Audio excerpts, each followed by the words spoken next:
가족 환경, 어린 시절, 그리고 결혼을 결심하게 된 동기. 저는 부산에서 자란 혜진이라고 합니다.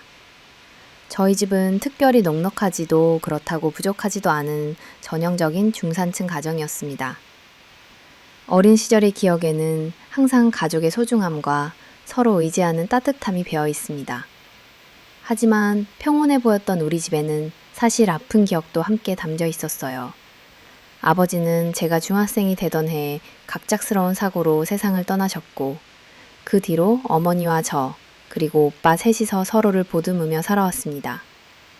아버지의 부재는 제 어린 마음에 큰 구멍을 남겼지만, 오히려 그 빈자리를 메우기 위해 어머니는 누구보다 강인해지셨습니다.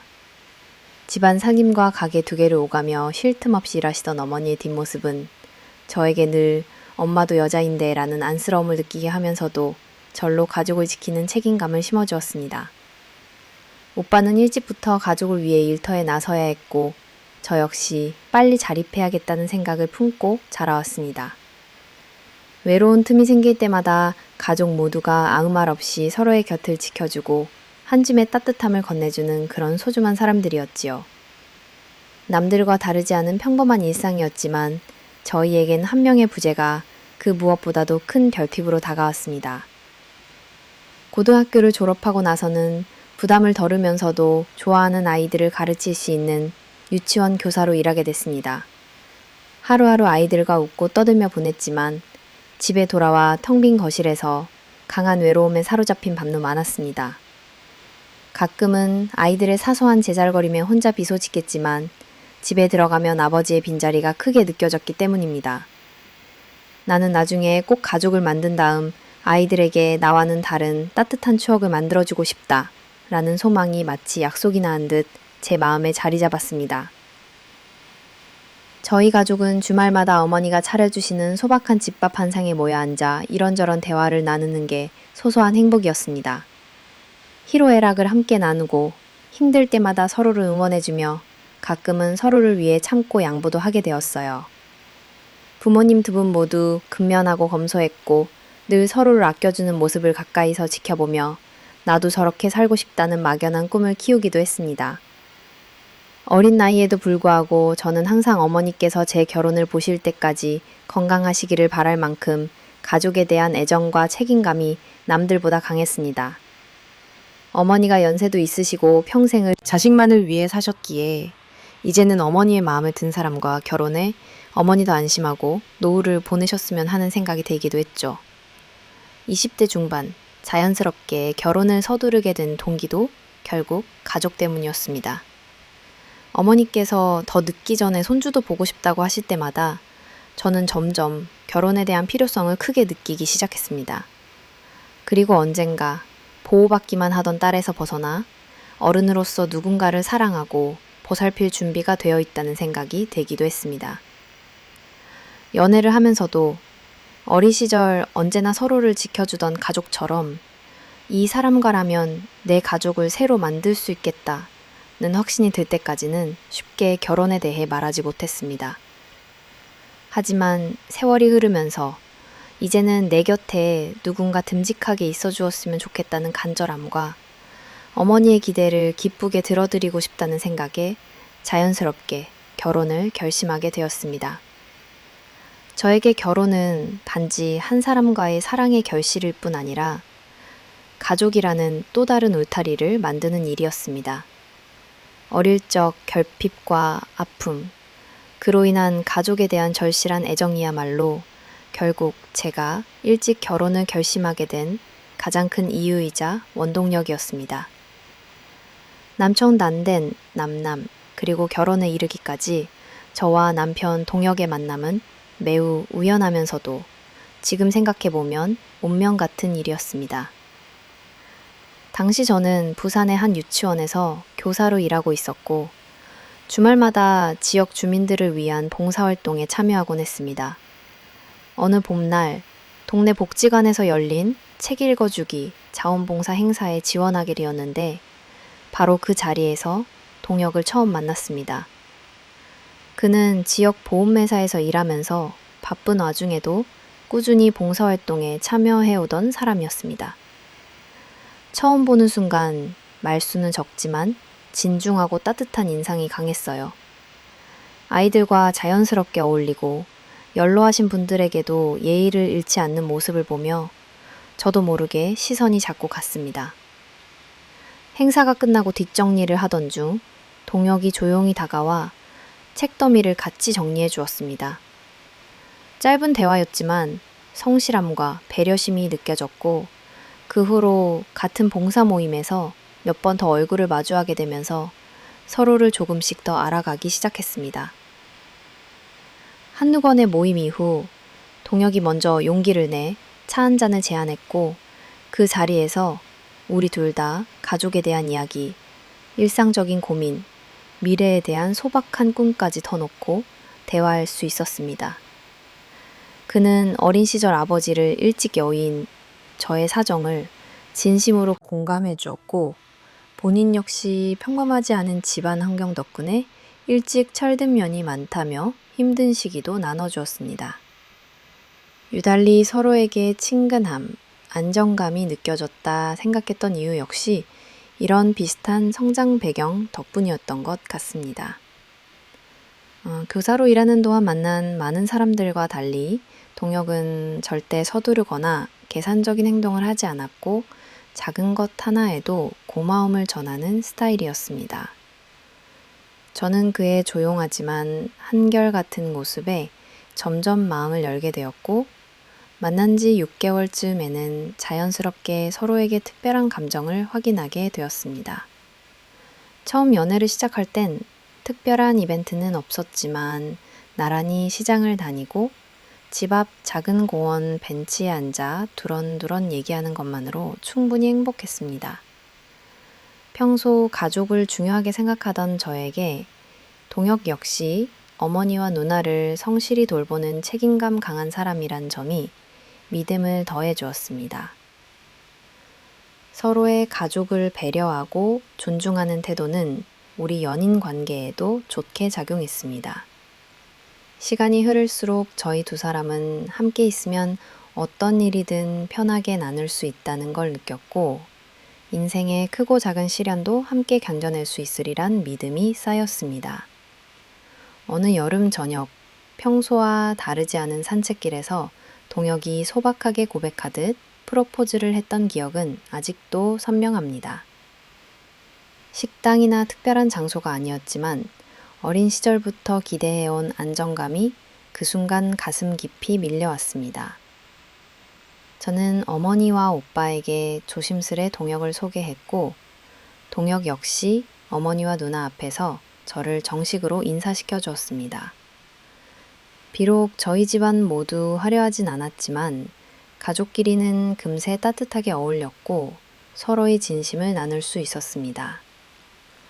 무엇보다 저와 동혁 모두 가족의 사랑과 책임을 중요하게 생각했기에 두 집안 모두 비교적 열린 마음으로 결혼 이야기를 받아들여 주셨습니다.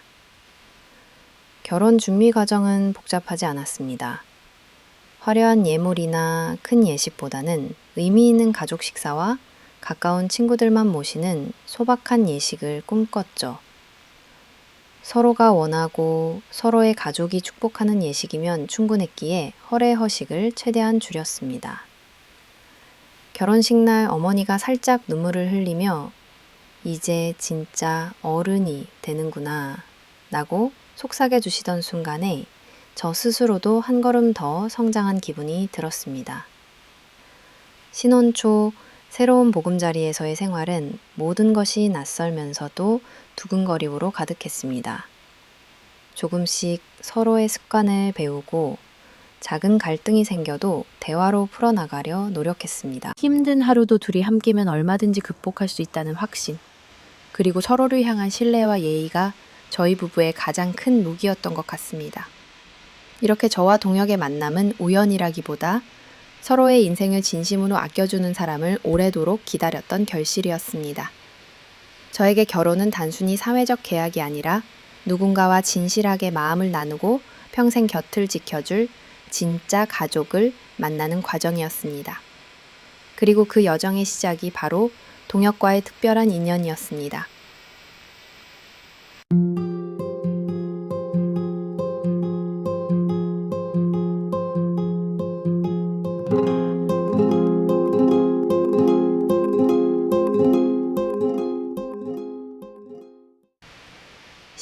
달콤함 속 아이 문제로 인한 압박의 시작. 결혼식이 끝나고 본격적인 신혼생활이 시작됐을 때 저와 동혁은 모든 것이 꿈만 같았습니다.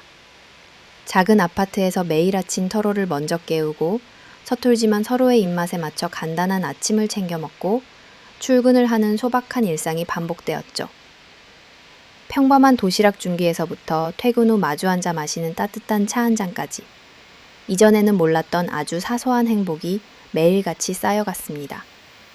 각자 가족의 결핍과 그리움을 안고 자라온 우리였기에 함께 지내는 신혼의 순간들은 서로에게 잠시 세상에서 가장 따뜻한 울타리가 되었습니다. 주말이면 남편과 함께 동네 시장을 돌아다니며 한 주 먹거리를 장보고 늦은 밤 창밖 밤하늘을 바라보며 미래의 작은 꿈들을 속삭였습니다. 같이 사는 것이 이렇게 포근하고 아늑할 수 있다는 걸 그때 처음으로 알았습니다. 그러나 결혼이라는 울타리 안의 평화는 너무 오래가지 못했습니다. 결혼 한두 달이 지났을 때부터 양가 어머니와 친척들은 자연스럽게 손주에 대한 질문을 조금씩 던지기 시작했습니다. 시어머님은 전화할 때마다 혹시 몸에 변화는 없니? 요즘은 좋은 약들도 많으니 챙겨 먹어야 한다. 라며 방장이라도 아이를 원하는 기대감을 숨기지 않으셨죠. 친정엄마 역시 너도 엄마 일찍 낳아서 좋은 점 많을 거다. 라며 은근한 조언을 더하곤 하셨습니다. 직장 동료들, 친구들 역시 비슷했습니다. 결혼 소식에 축하한다는 말과 함께 따라오는 질문은 항상 아기 계획은 언제야? 신혼이 제일 재밌지만 둘만의 시간도 곧 끝나지 않겠어? 하는 농담 반 진담 반 섞인 이야기들이었습니다. 평소 같으면 대수롭지 않게 넘겼을 질문이었지만 반복될수록 점점 마음 한켠이 무거워지기 시작했습니다. 초반엔 저도 남편도 천천히 둘만의 시간을 충분히 즐긴 후에 아이를 갖자고 합의했기에 부담은 크지 않았습니다. 하지만 시간이 길어지고 한 번, 두 번 생리 예정일이 지나도 아무런 소식이 없자 저 역시 불안이 커지기 시작했습니다. 남편은 여전히 아직 우리에게 충분한 시간이 있다며 크게 신경 쓰지 않는 듯 보였지만 한밤중 아이 울음소리를 듣고 서로 얼굴을 마주며 무언가를 생각하는 시간이 늘어갔습니다. 시댁에 명절 인사를 드리러 갈 때면 어른들 시선은 자연스럽게 저의 배 쪽으로 쏠렸고 식사 자리에서 얼마 안 있으면 좋은 소식 들리겠지? 라는 말은 의례적인 인사가 되었습니다. 한 친구가 순산했다는 소식을 들으면 기쁜 마음보다 묘한 조급함이 밀려왔고 소셜미디어에는 아이 셋을 키우는 친구의 육아 일기가 매일 올라왔습니다. 특히 명절 때 시어머니께서는 내가 너 나이 때는 애 둘은 있었는데 요즘 젊은 애들이 건강식품이라도 잘 챙겨서 빨리 애 볼 생각해야 한다 라며 다소 노골적인 조언도 서슴지 않으셨습니다.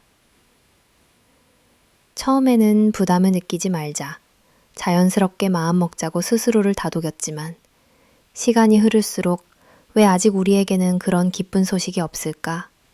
혹시 나에게 문제가 있는 건 아닐까? 하는 걱정이 꼬리를 물었습니다. 신혼 기간의 밝고 유쾌한 분위기는 점차 미묘하게 달라졌습니다. 마음속 불안과 조급함에 잠 못 이루는 밤이 늘었고 남편과도 가끔씩 말없이 서로를 바라보다 그래도 우린 둘만 있어도 행복하잖아 라며 애써 웃음을 지으려 했습니다. 어느새 임신 테스트기가 집안 서랍 한 구석에 자리 잡고 인터넷 육아 카페에 자주 들어가 정보를 찾게 되었죠. 각종 풍문과 조언, 때로는 근거 없는 속설까지 주변에서 쉴 새 없이 쏟아지는 가운데 신혼이라는 단순히 달콤하고 설레는 시간만으로는 부족하다는 현실을 서서히 마주해야 했습니다. 둘만의 행복에 집중하려 해도 사회와 가족의 기대, 그리고 스스로에게 느끼는 책임과 부담감이 마음 한구석을 종먹는 듯 했습니다. 그럼에도 불구하고 남편과 저는 서로를 다독이면서 때로는 짜증을 내기도 하고 때로는 위로의 말로 하루하루를 보내려 애썼습니다. 아직 시작된 지 얼마 안 된 우리의 결혼 생활이지만 아이 문제에 대한 압박은 예상했던 것보다 더 빠르고 깊게 우리 삶 속에 스며들고 있었습니다. 그리고 그 현실에 적응해 나가는 과정이야말로 우리가 진짜 부부로 성숙해지는 또 하나의 시험대가 되었다고 느꼈습니다. 건강검치료, 그리고 희미하게 붙잡은 희망, 몇 달. 그리고 어느덧 1년이 훌쩍 지나도 아무런 소식이 없자 저와 남편에게는 그야말로 초조함과 걱정이 짙어졌습니다. 주변에선 신혼 땐 원래 쉽게 들어선다는 말을 너무나도 쉽게 했지만 정작 저희는 혼인 후 시간이 지날수록 결코 쉽지 않다는 걸 절실히 깨달아가고 있었습니다. 어느 날 반복되는 혹시 모를 기대와 실망의 악순환 끝에 남편이 조심스럽게 제안했습니다. 우리 병원 가볼까? 처음엔 왠지 우리 부부가 큰 결함이나 문제라도 있는 것만 같아 망설였지만 더 이상 불안 속에 시간을 보내는 것도 올바르지 않기에 큰 마음 먹고 산부인과와 비뇨기과 전문 클리닉의 문을 두드렸습니다. 처음 진료를 받으러 들어서는 순간 대기실 한켠에서 초조하게 손을 만지작거리는 다른 신혼부부들의 표정이 제 마음을 그대로 거울처럼 비춰준 듯 했습니다. 의사는 차분히 기본 검사와 신체 검사, 그리고 내게 배란기 모니터링, 남편에게 정자 검사 등 1년의 기본 난임 진단을 차근차근 안내해 주었습니다. 생각보다 훨씬 다양한 검사가 이어졌습니다. 피검사, 초음파, 자궁 조영술에 이르기까지. 심지어 남편 역시 그동안 신경 쓰지 못했던 자신의 건강 상태를 무심히 넘길 수 없게 되었습니다. 검사 결과를 기다리는 며칠이 유독 길게 느껴졌고 평소와 달리 집안 분위기도 쉽게 무거워졌습니다. 이윽고 내게서 받은 첫 소견은 특별한 이상이 보이지 않는다는 말이었습니다. 오히려 건강한 편이라는 소견에 한시름 놓으면서도 그럼 대체 뭐가 문제일까라는 더 깊은 의문이 생겼습니다. 남편 역시 큰 이상은 없었고 시원하면서도 한편으로 막막한 결과만 받아든 채로 우리 부부는 서로를 바라봤습니다. 의사의 설명에 따르면 많은 난임 부부가 실제로 명확한 원인이 없어 원인 불명 진단을 받곤 한다며 이 경우 여러 보조생식술, 인공수정, 시험관 등로도 기대해 볼 수 있다고 했습니다. 그제서야 우리는 왜 나는 자책보다는 아직 포기하기 이르다는 희미한 희망이 생겼습니다. 본격적으로 병원의 도움을 받기로 하자 마음 한편에는 불안, 서글픔, 자책감, 때로는 왜 우리만 이런 고생을 해야 할까라는 억울함이 고개를 들었습니다. 남편과 저는 처음으로 우리가 정말 간절히 아이를 원하고 있구나라는 마음을 서로 손을 꼭 잡으며 확인하게 됐죠. 동시에 이미 여러 해 결혼 생활을 했던 선배들의 솔직한 조언이 새삼 떠오르기도 했습니다. 시작이 어렵지, 막상 시작하면 또 어느새 자연스럽게 받아들이게 된다는 말이요. 병원에서 한 달에 1번, 2번 방문하며 배란 주기에 맞춰 도전했지만 결과는 매번 간단치 않았습니다. 시술 후 1주일, 2주일을 초조하게 기다리고 혹시나 해서 임신 테스트하면 또다시 한숨만 나왔습니다. 단 한 번의 미세한 변화조차 두근대며 기다리는 것, 그리고 다시 실망하고 자책하는 과정이 반복되었습니다. 그럼에도 불구하고 병원 로비에서 아이를 안고 환하게 웃는 다른 부부를 보면 나에게도 곧 이런 기적 같은 일이 일어나지 않을까 하는 기도를 멈추지 못했습니다. 점점 체력도 정신도 고갈되는 듯 했지만 남편 역시 우리 둘만 행복해도 충분하다 면서도 적어도 할 수 있는 건 다 해보자며 따뜻하게 얼굴을 감싸주곤 했습니다. 가끔은 부정적인 감정이 그늘을 드리웠지만 그런 순간마다 언젠가 우리에게도 작은 생명이 찾아올 거야 라는 희망은 쉽게 꺼지지 않았습니다. 누군가에게는 당연한 일상이겠지만 우리에게는 눈물과 기다림 속에 간절히 바라는 신의 선물처럼 느껴졌습니다. 아직 결과를 속단할 수 없었지만 난임 치료는 단순히 의학적 시술이 아니라 우리 부부가 서로의 상처와 기대, 두려움을 맞잡으면서 한 걸음 더 깊은 연대와 신뢰를 쌓는 시기이기도 했습니다. 저희는 그 희망의 끈을 절대 놓치지 않고 매 순간 서로를 위로하며 하루하루를 견뎌갑니다. 태부부 사이에 찾아온 조용한 파도, 우리만 몰랐던 그녀. 시간이 점점 흐르고 병원과 집으로 오가는 생활이 익숙해질 즈음 저와 동혁 사이에는 어떤 말로도 정확히 설명할 수 없는 미묘한 긴장감이 조금씩 깃들기 시작했습니다. 분명 서로를 이해한다 믿었고 누구보다 믿음이 강한 사이라 생각했지만 아이라는 화두 앞에서 우리는 예상하지 못한 심리적 파도에 휩쓸렸습니다. 난임 치료가 반복되면서 자연스레 우리의 대화는 점점 병원, 시도, 결과와 같은 단어에 갇혀버렸습니다. 퇴근길 한때 손을 잡고 소소한 하루 이야기를 나누던 시간은 어느새 생리주기와 배란 예측, 검사 결과에 대한 궁금증에만 매달리게 되었습니다. 누가 먼저랄 것도 없이 부부의 일상 깊은 곳에 아이라는 단어가 그림자처럼 붙어버린 셈이었죠. 아내로서의 저 역시 어느 순간 자존감이 바닥까지 떨어져 있음을 부정할 수 없었습니다. 주변에서는 모든 조건이 완벽한 것 같은데 대체 왜 아직? 이라는 물음이나 요즘은 다들 금세 아이를 가지던데 와 같은 무심한 조언이 이어졌고 스스로도 모르게 나는 뭔가 부족한 사람일까? 라는 자책이 엄습해 오곤 했습니다. 남편 동혁 또한 점차 말수가 적어지고 예전에는 저가 끈 사소한 감정도 감추지 않고 표현하던 사람이 어느샌가 속마음을 꼭꼭 감추게 되었습니다. 직장에서 겪는 스트레스와 집에서의 답답함, 양가 가족과 사회의 시선이 교차하면서 남편도 신적인 무게를 짊어지고 있었던 겁니다. 회사에서도 다들 육아휴직 얘기하는데 난 아직 그런 말 꺼낼 자격도 없는 것 같다고 씁쓸히 이야기할 때마다 남편 역시 이 상황이 놓인 현실을 고통스럽게 받아들이고 있음을 느꼈습니다. 이런 상태가 지속되자 부부간 대화가 삐걱거리기 시작했습니다. 별것 아닐 수 있는 일에도 서운함이 남아 쉽게 상처받고 괜찮아 나 별거 아니야 라는 말 뒤에 감춰진 진짜 마음을 서로 미처 알아채지 못했습니다. 가령 어느 날 남편이 늦게 퇴근하자 무심코 또 늦었네. 요즘 왜 이렇게 바쁜 거야? 라고 물었던 적이 있었습니다. 그때 동혁의 목소리는 전에 없던 차가움이 묻어 있었습니다. 일이 많아서 그런 거지 집에서 스트레스 받으니까 오히려 회사가 더 편해. 서로의 고통을 말로 풀지 못하니 마음속 응어리는 더 깊어졌습니다. 테스트 결과가 반복해서 나오지 않을 때마다 집안에는 무거운 침묵이 감돌았습니다. 결국 우린 안 되는 걸까?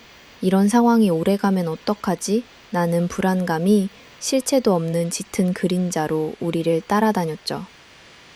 이따금 감정이 폭발하는 순간도 있었습니다. 왜 당신은 집에서는 항상 피곤하다며 말도 안 하고 조용해? 당신은 내가 좀 쉬고 싶다 하면 꼬투리만 잡고 뭐라 하잖아. 주변 친구들은 아이 문제로 그렇게까지 싸울 일인가? 하며 넌지시 충고했습니다. 하지만 남의 일이면 가볍게 보이지만 실제로 그 안에 있는 당사자에겐 결코 단순한 일이 아니었습니다. 부부 사이에 놓인 미묘하고 예민한 숨어있는 문제, 그것이 바로 파국의 씨앗일 수도 있다는 사실을 직접 경험하며 알게 되었기 때문입니다. 어느 겨울 남편과 저는 한참을 말없이 저녁을 먹었습니다. 숟가락 소리만 조용히 울리고 TV에서도 별 관심 없는 뉴스만 흘러나왔죠. 문득 우리 이렇게 살아도 괜찮을까? 라는 생각에 눈물이 왈칵 쏟아질 뻔했습니다. 하지만 그 순간 남편도 내 표정을 보고 무엇인가 결심한 듯 조용하게 말했습니다. 혜진아, 요즘 네가 많이 힘든 걸 알아. 나도 많이 답답하고 아프고 사실 우리 둘만 있으면 충분히 행복하다고 생각했는데 자꾸 사회 분위기나 가족의 기대, 우리의 노력 자체가 말처럼 쉽지 않으니 점점 지쳐가는 것 같아. 내가 너무 무심해서 미안해. 가끔은 네가 내 손을 잡아주니 기다렸는데 어쩌면 나 역시 내 곁에 조용히 있어주는 걸 잊은 것 같아. 남편의 솔직한 속마음에 나 또한 고개를 끄덕일 수밖에 없었습니다. 나도 미안해. 나만 힘든 척, 나만 속상한 척 했던 것 같다. 우리들 모두 상처였는데 서로 힘든 걸 말하지 않고 감추기만 했던 게 더 많이 벽을 만든 것 같다. 그날 밤 오랜만에 우리는 서로 손을 잡고 각자의 두려움과 아픔, 그리고 아직 흔들리는 희망에 대해 가만히 이야기했습니다. 한참을 말없이 껴안고 결국은 우리 부부가 아이 문제를 넘어서 서로의 존재 자체를 다시 소중히 느껴야 한다는 사실을 확인했습니다. 비록 현실은 여전히 어렵고 답도 모르는 시간의 연속이었지만 중요한 것은 서로를 믿고 다시 시작할 용기였습니다. 다음 날 아침 식탁 위에는 간만에 남편이 준비한 토스트와 직접 내린 진한 커피가 놓여 있었습니다. 작은 일상의 변화가 새삼스레 감동으로 다가왔고 우리 둘만의 언어로 애틋함과 다짐을 다시 새길 수 있었습니다. 이렇게 부부관계는 때로 사소한 오해와 침묵, 상처 속에서 미묘하게 흔들렸지만 그 과정은 오히려 서로를 더욱 단단히 이해하게 만든 시간이었습니다. 결혼이란 결국 끝없는 함께 걸어가는 여정임을 뼈저리게 느낄 수 있었습니다. 박견의 충격적인 비밀을 알게 된 순간 난임 치료와 반복되는 실망, 점점 무거워진 부부관계 속에서도 나는 늘 희망을 놓지 않으려 애썼다. 하지만 언제부터인가 남편의 태도에서는 미묘한 변화가 느껴졌다. 어디까지나 피로와 스트레스라고만 생각하려 했지만 남편이 종종 이유 없이 외출이 잦아지고 나와 마주치는 시간이 줄어들자 마음 한구석에서 지울 수 없는 불안이 자꾸 자라났다. 어느 날 남편이 해외 출장을 간다며 며칠 집을 비워야 한다고 했던 그날이었다. 집안 정리를 하다가 우연히 남편의 서랍에서 평소 보지 못했던 작은 봉투와 서류 문치를 발견했다. 처음에는 단순한 서류일 거라 넘기려 했지만 봉투 한편에는 병원 로고와 함께 남성 전문 클리닉이란 글이 크게 찍혀 있었다. 순간 심장이 쿵 내려앉았다. 호기심과 두려움이 뒤섞여 나는 봉투를 조심스럽게 열어보았다. 그 안에는 병원 예약 문자와 함께 낯선 의학 용어가 적힌 진단서, 그리고 무엇보다도 충격적인 수술 확인서가 들어 있었다. 정관 수술 시행. 병원에서 잘못 보낸 진단서일까? 여러 번 확인하고 확인해도 수술을 받은 사람은 분명히 내 남편 동혁이었다. 남편은 결혼 전 이미 정관 수술을 받은 것이다. 머릿속이 새하얘졌다. 지난 수개월간, 아니 이제 2년이 가까워오는 결혼 생활 내내 우리가 겪은 고통, 병원 방문, 반복된 난임 치료, 믿음과 희망, 그리고 때로는 상처까지 모든 것이 순식간에 허무하게 느껴졌다. 분노와 배신감, 슬픔이 뒤엉켰다. 그토록 가까이 있다고 믿었던 사람, 내 인생의 동반자라 여겼던 남편이 어떻게 이런 중요한 사실을 숨길 수 있었을까? 수술 일자를 다시 보니 결혼 훨씬 전이었다. 왜? 무엇 때문에 미리 나에게 말하지 않았을까?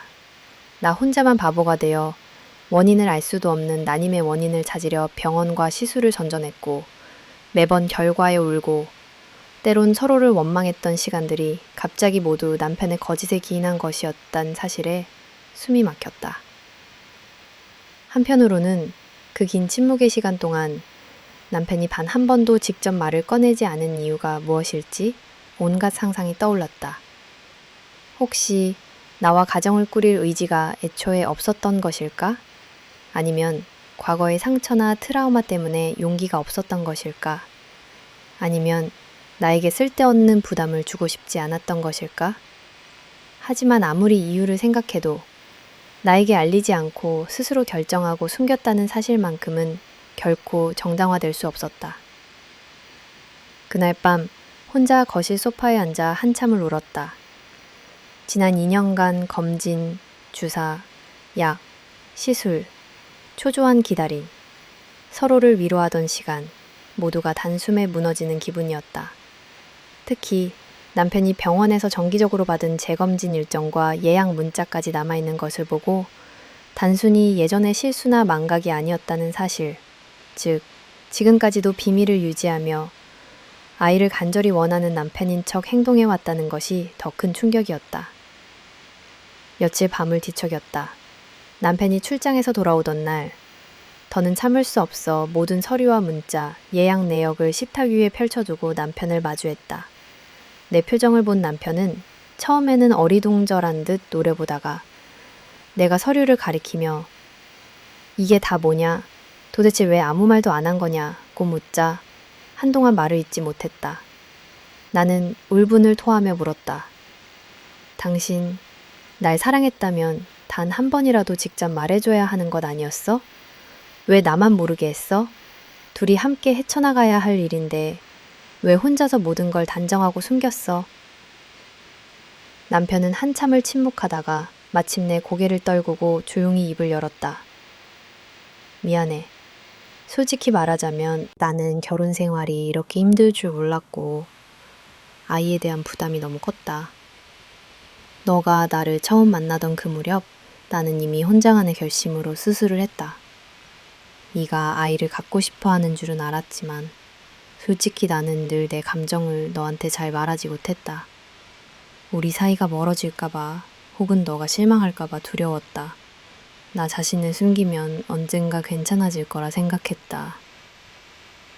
하지만 지금 생각하면 그게 가장 큰 실수였어. 남편의 고백을 듣는 순간 일말의 동정심도 들지 않았다. 무엇보다 큰 배신감, 그리고 우리가 함께했던 시간의 진정성에 대한 의심, 스스로에 대한 자책감까지 밀려왔다. 나는 울음을 터뜨렸고 그 자리에서 서로 할 말을 잃은 채 오랜 시간 침묵뿐이었다. 그날 이후 집안의 공기는 얼음장처럼 차가워졌다. 같은 지붕 아래 있어도 더 이상 눈을 마주치지도 말 한마디도 쉽게 건네지 못했다. 그동안 겪었던 모든 힘듦, 오해, 갈등의 실마리가 이 한순간에 풀리는 듯 했다. 동시에 더 이상 앞으로 나아갈 힘이 남아있지 않았다. 남편이 감추었던 진실로 인해 우리 부부 사이의 신뢰는 되돌릴 수 없을 만큼 멀어진 느낌이었다. 마주함, 격렬한 논쟁, 그리고 깊은 배신감. 남편의 오랜 비밀을 직접 마주한 후 내 인생은 한순간에 회색으로 변해버렸다. 처음에는 단지 어리둥절하고 허탈했지만 시간이 흐를수록 분노와 절망이 머릿속을 뒤덮었다. 침묵 속에서 서로를 피해 다니는 날들이 며칠째 이어졌다. 무언가를 삼킨 듯 목이 타올랐고 식사를 해도 맛을 느낄 수 없었으며 눈을 감아도 남편이 감춘 거짓말만 떠올랐다. 모든 게 허망하게 느껴졌다. 참고 참다가 드디어 필연적으로 남편과 마주 앉아야 했다. 정관수술이라는 단어가 머릿속에서 떠나지 않았고 그 사실을 알게 된 순간부터 내가 받은 상처와 고통을 어떻게든 말로 쏟아내고 싶었다. 내 눈을 제대로 마주치지 못하던 남편은 무겁게 한숨만 내쉬었다. 나는 떨리는 목소리로 먼저 물었다. 도대체 왜 그랬어? 결혼하기 전에 그런 중요한 결정을 해놓고 어떻게 나한테 한마디도 안 할 수 있어? 병원까지 같이 다니면서도 나 혼자 고통받게 놔둔 게 말이 돼? 나는 참을 수 없어 소리쳤다. 겁이 나는 거였으면 결혼 전이라도 말했어야지. 나 혼자 바보되라고 숨긴 거야? 당신 하나만 편하라고 그랬어? 나는 눈물을 참지 못하고 울분을 토했다. 당신이 차라리 솔직했으면 난 이렇게 상처받지 않았을 거야. 단 한 번이라도 믿었으면 이렇게까지 절망하진 않았다고. 그 순간 나는 차라리 남편에 대한 애정도 연민도 모두 사라진 듯 했다. 남편은 내 아픔을 공감하는 척 했지만 결국 어디까지나 자기 아니만을 생각했음을 깨달았다.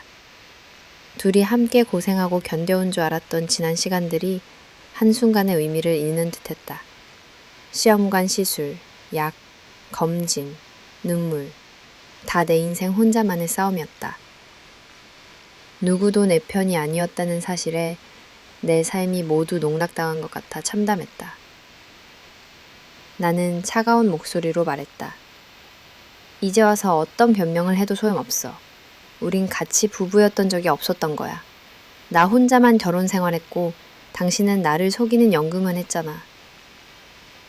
직면하고 싸운 그날 이후 집안 분위기는 완전히 얼어붙었다.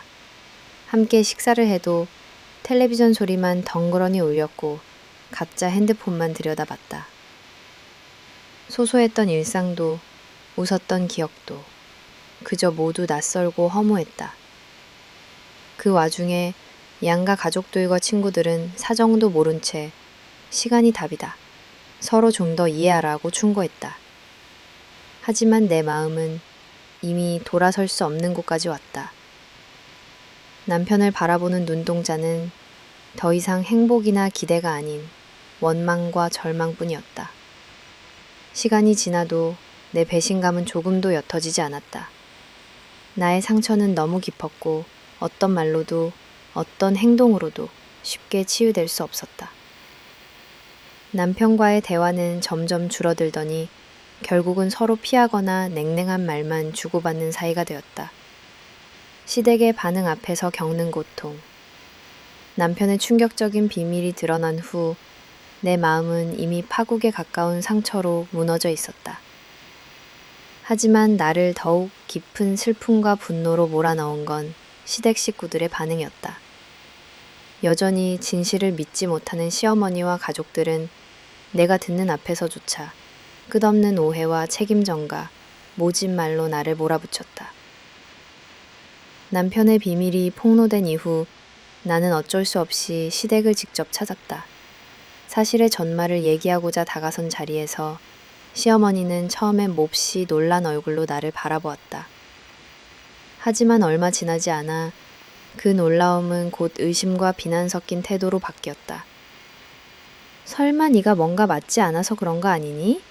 아무리 그래도 우리 동혁이가 그런 일을 했을까? 내가 평생 키운 아들이 네가 오기 전까지 멀쩡했는데 갑자기 왜 이런 일이 생겨? 시어머니의 질문은 나를 또다시 스스로를 의심하게 만들었다. 수백 번, 수천 번 검사와 치료를 반복했지만 단 한 번도 내 잘못이 아니라고 확신하려 했던 그 모든 시간이 무색해지는 순간이었다. 나는 침착하게 남편의 진단서와 수술기록, 병원 예약 문자를 달아갔지 내밀었다. 하지만 시댁 식구들은 서류를 보며 잠시 망설이는 듯 하다가도 다시 나를 향해 공격적인 태도를 보였다. 우리 집안은 대대로 자손이 끊긴 적이 없었어. 네가 뭘 잘못했든 어떻게 동혁이가 그런 결정을 내릴 수 있겠니? 네가 애를 못 낳으니까 그랬던 건 아닐까? 그날 저녁 시댁 거실에 앉아 가족들의 질문을 묵묵히 받아내는 동안 깊은 피로와 참담함이 몰려왔다. 시누이와 작은아버지까지 번진 원망 어린 시선과 말은 나를 완전히 고립시키고 말았다.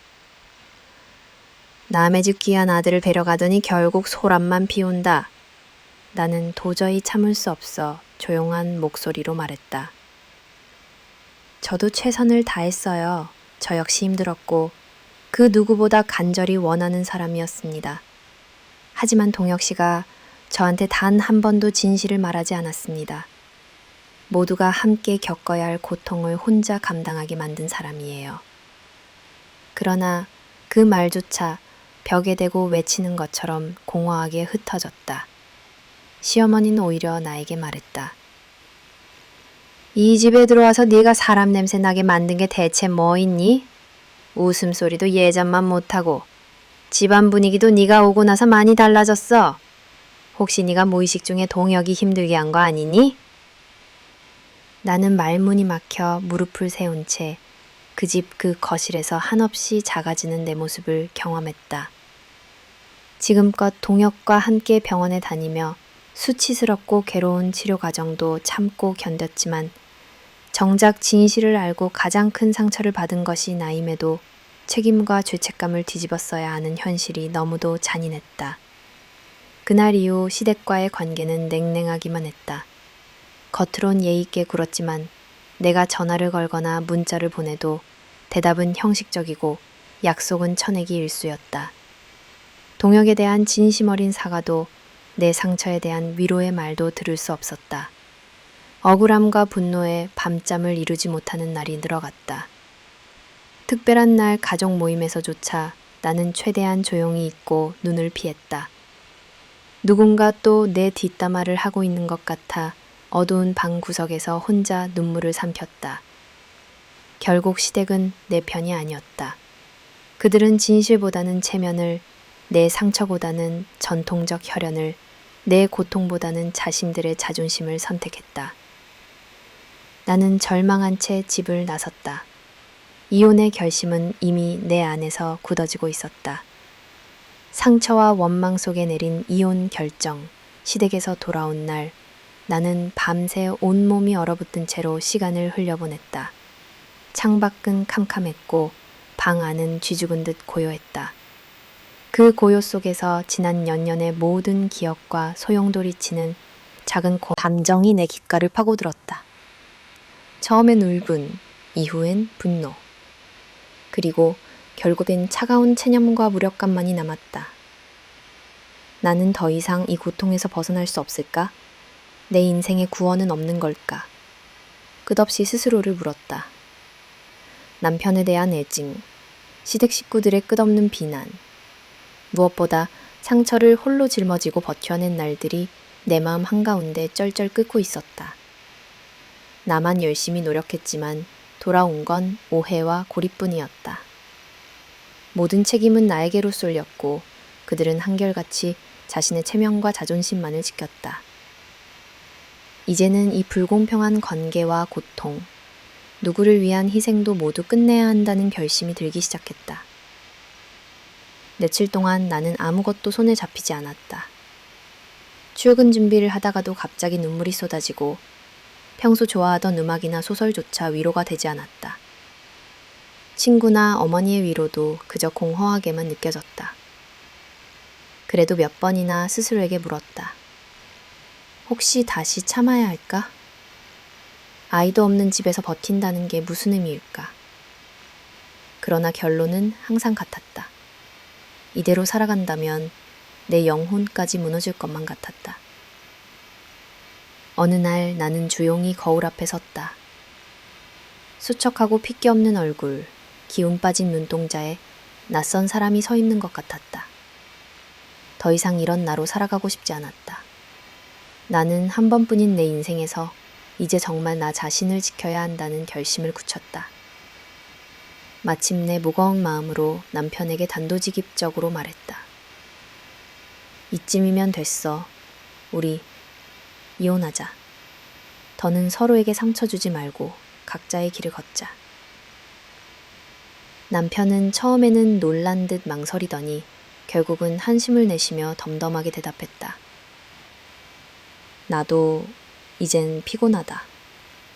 서로 괴롭히는 일, 이제 끝내는 게 맞는 것 같다. 너도 나도 편해지자. 그 태도에 묘한 씁쓸함과 허탈함이 동시에 밀려왔다. 내가 결혼 초기에 알던, 나를 아껴주었던 그 사람은 이미 오래전에 사라졌다는 사실을 새삼 깨달았다. 미련이나 애틋함보다 오히려 이제는 냉정한 해방감과 서글픔이 더 크게 다가왔다. 이혼을 결심한 뒤 본격적으로 법적 절차를 밟기 시작했다. 종이 위에 이름을 쓴다는 단순한 행위임에도 그 순간 손이 떨릴 정도로 가슴이 벅찼다. 변호사를 선임하고 낱낱이 이혼 사유를 정리해 진술서를 작성했다. 서로의 삶을 갈라놓는 서류. 그 종이가 내 인생의 모든 시련과 아픔을 대변해주는 마지막 무기처럼 느껴졌다. 법원에 서류를 제출하는 날, 나는 잔뜩 긴장한 채 긴 복도를 걸었다. 익명의 상자만 서 있는 듯 허전하고 외로웠다. 그러나 동시에 어딘가에선 안도의 한숨도 밀려왔다. 드디어 끝을 내고 새로운 시작을 맞을 수 있다는 작은 희망이 피어오른 것이다. 이혼이 공식적으로 확정된 후 나는 짐을 정리해 친정집으로 돌아왔다. 허름한 가방 안에는 결혼식 사진 몇 장과 그동안 적어두었던 일기장, 그리고 내 삶의 잔해만 남아 있었다. 어머니는 조용히 내 어깨를 감싸주었고 나는 그 품에 안겨 오래 울었다. 이별이 한순간에 마음의 상처를 모두 회복시켜주는 것은 아니었다. 어느 저녁 갑자기 남편에게서 받았던 메시지를 뒤적이거나 예전 집 앞을 지날 때마다 한동안 멈춰서 눈을 감았다. 그 안에서 느낀 상처와 배신, 그리고 나 자신에 대한 연민까지 모든 감정이 천천히 내 삶을 관통해 나갔다. 하지만 나는 다시 일어서기로 결심했다. 이혼이 내 인생의 끝이 아닌 새로운 자유와 시작임을 되뇌었다. 남편과 시댁, 그 모든 고리에서 벗어나 온전히 나 자신만을 위한 미래를 향해 걷기로 마음먹었기 때문이다.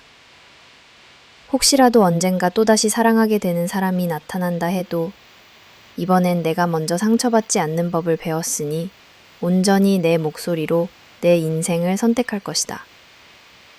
그리고 무엇보다 이제는 누구에게도 휘둘리지 않는 내가 되리라 스스로 다짐했다. 남편의 외도와 더욱 참담한 진실의 발견 이혼을 결심하고 공식적으로 준비하기 시작한 후에도 마음은 여전히 혼란스러웠다. 몸은 집을 떠날 준비를 하고 있었지만 마음 한편에는 지난 시간의 상처가 깊은 어둠처럼 남아 있었다.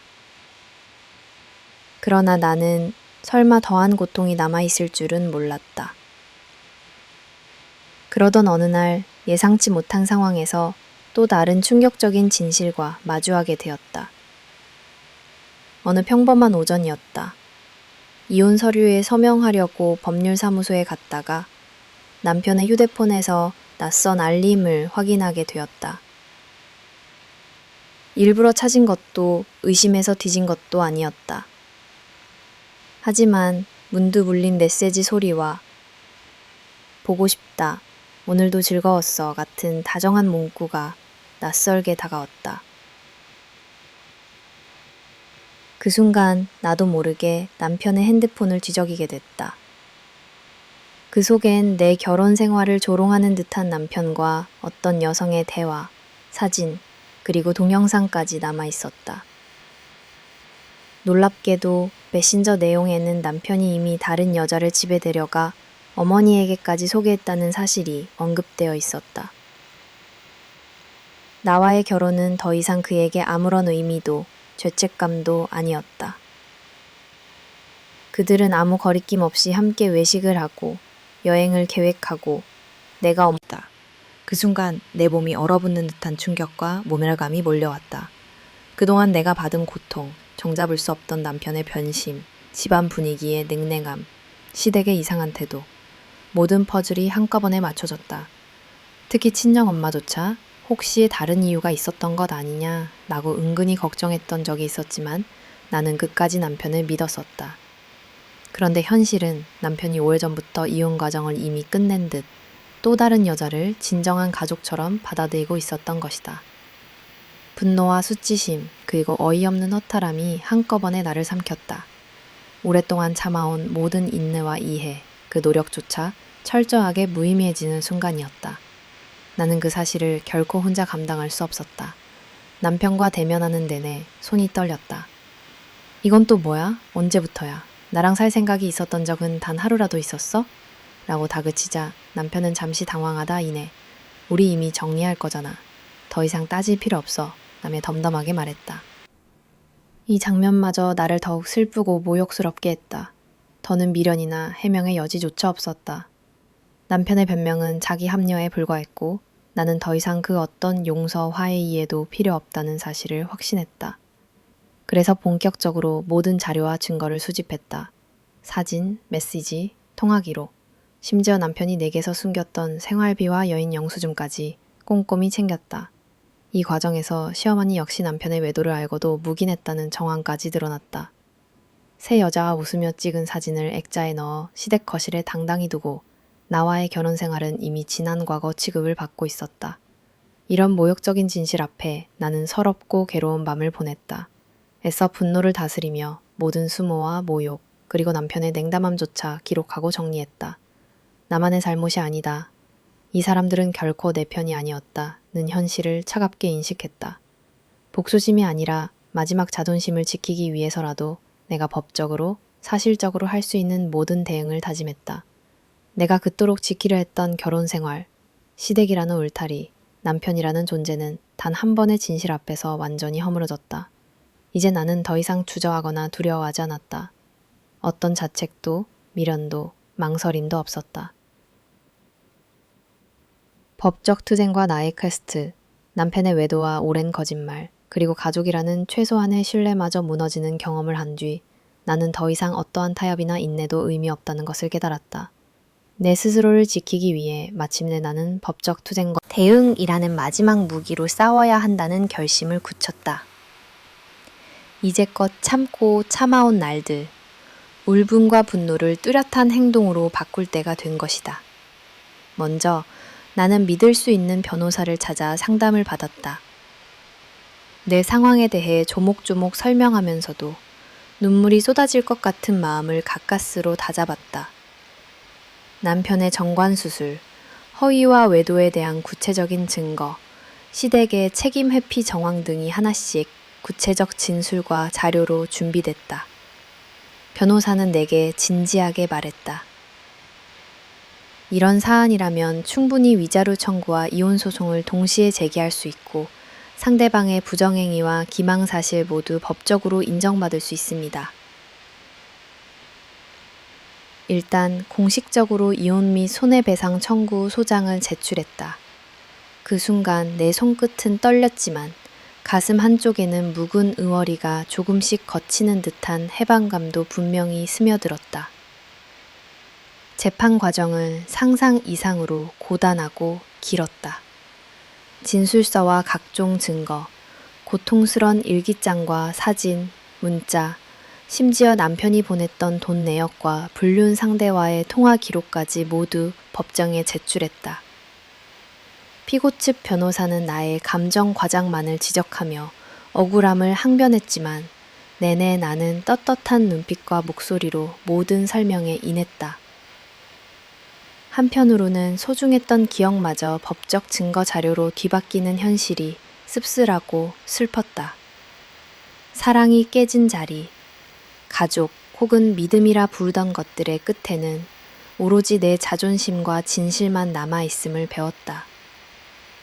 재판 내내 과거의 사진이 펼쳐질 때면 가끔은 눈물이 맺혔지만 나는 더 이상 무너지지 않았다.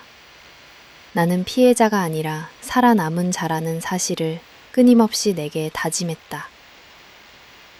마침내 판결의 날, 법원 판사는 남편의 외도, 거짓과 기망, 시댁 측의 책임 회피 사실을 사회 통념을 명백히 벗어난 혼인 파탄 행위라 정의했다.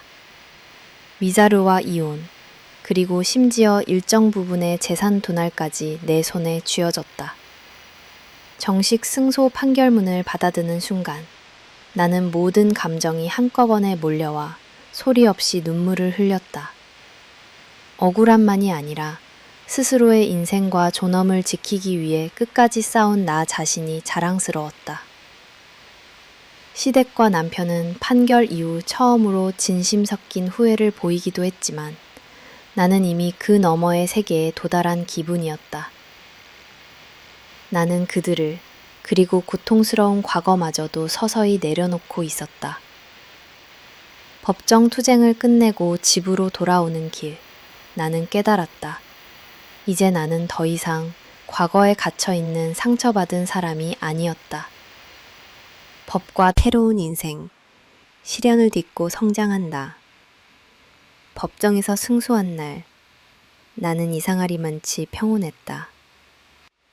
오래도록 엉켜있던 응어리가 조금씩 풀려나가는 듯 했다.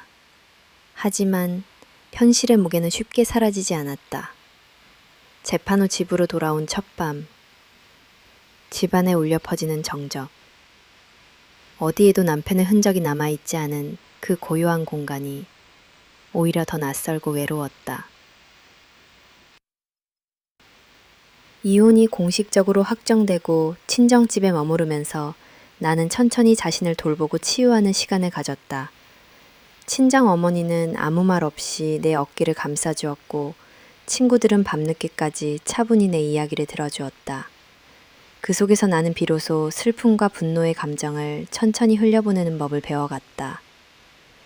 마음을 추스르자 수년간 잊고 지냈던 나 자신의 진짜 욕구와 꿈들이 차츰 떠올랐다. 오랫동안 방치했던 취미, 좋아하던 동네 도서관 산책, 여행 계획 세우기 등 소소한 일상들에서 다시금 설렘을 느꼈다. 사람들과의 술자리에서 억지로 애써 웃는 대신 이제는 본연의 감정에 솔직해질 수 있었다. 처음엔 새로운 인간관계를 맺는 게 두렵기도 했다. 남자 사람을 만사는 신뢰 자체가 무너진 듯 지레 움츠러들곤 했다. 하지만 오랜 시간이 흐르자 내 내면의 상처도 조금씩 아물었고 한때는 결코 용서할 수 없으리라 여겼던 과거마저도 나를 상장시키는 자양분임을 받아들이게 되었다. 몇 달 뒤 새로운 직장을 구하고 오랜 친구와 여행을 다녀오면서 세상 보는 시선도 크게 달라졌다. 누군가의 아내가 아닌 그냥 나 자신으로 무언가에 몰입하고 성취하는 기쁨이 얼마나 큰지 다시 실감했다. 언젠가 만약 또다시 사랑이 찾아온다고 해도 나는 결코 자신의 존재를 포기하지 않을 것이다. 그리고 지금 이 순간 나는 더 이상 과거와 타인의 시선에 휘둘리지 않는다. 내 삶을 스스로 설계하고 나 자신을 사랑하며 매일 성장하는 길 위에 서 있다는 것이 무엇보다 값진 자유임을 안다. 아무도 없는 집에서 나는 내내 침대맡에 앉아 이제부터 어떻게 살아야 할지 막막함에 눈을 감았다. 한때는 내 전부이자 꿈이었던 결혼 생활, 헌신, 가족에 대한 소망까지 모두 무너지고 남은 텅 빈 껍데기 같은 나 자신을 마주해야 했다.